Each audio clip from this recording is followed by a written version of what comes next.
बदीन में सिंधियाना news network की reporter Roshandin कोरी के मूजिब ज़िले बदीन में PTI 2 क़ौमी और 5 सूबाई तकन तां कंहिं बि पार्टी से इत्तेहाद करण खां बग़ैर भरपूर नमूने से बेट के निशान से गॾु इलेक्शन विढ़ंदे बदीन समेत सिंध में PP और GDA ॾहाकनि खां हिते हुकूमत कयो, पर बदीन समेत सिंध जी अवाम के सिवाय मायूसी जे कुछ भी न मिली सघियो। अहिड़नि ख़्यालनि जो इज़हार बदीन जे तक NA 223 तां PTI पारां नामज़द उम्मीदवार ख़लीफ़ो इशफ़ाक़ मेमण बदीन प्रेस क्लब में प्रेस कॉन्फ्रेंस दौरान कयो।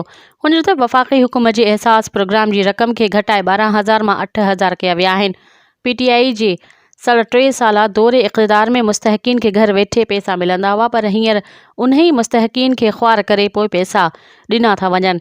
इशफ़ाक़ मेमण चयो त असां चाहियूं था त सिंध अंदर खुदकार रोज़गार ॾिनो वञे। बेनज़ीर इनकम सपोर्ट प्रोग्राम तहत मिलंदड़ रक़म मां अगर सिंध अंदर इंडस्ट्रीज़ लगाई वञनि त हज़ारी ग़रीबन के रोज़गार मिली सघे थो। थरपारकर में सेहत कार्ड के शुरू कयो वियो हो, पर उनके ज़बरदस्ती बंद कयो वियो, जंहिंसां उते जी ग़रीब माण्हुनि के नुक़सान थी रहियो आहे। उन मौक़े ते अज़ीज़ुल्ला डेरो, छोटा कप्तान, मुक़ीद निज़ामानी, मलक कामरान एवान, मोहम्मद रफ़ीक नेहड़ियो, लाला नवाज़, ग़ुलाम रसूल मेमण ऐं ॿिया अॻवान ऐं कारकुन पिणु मौजूद हुआ।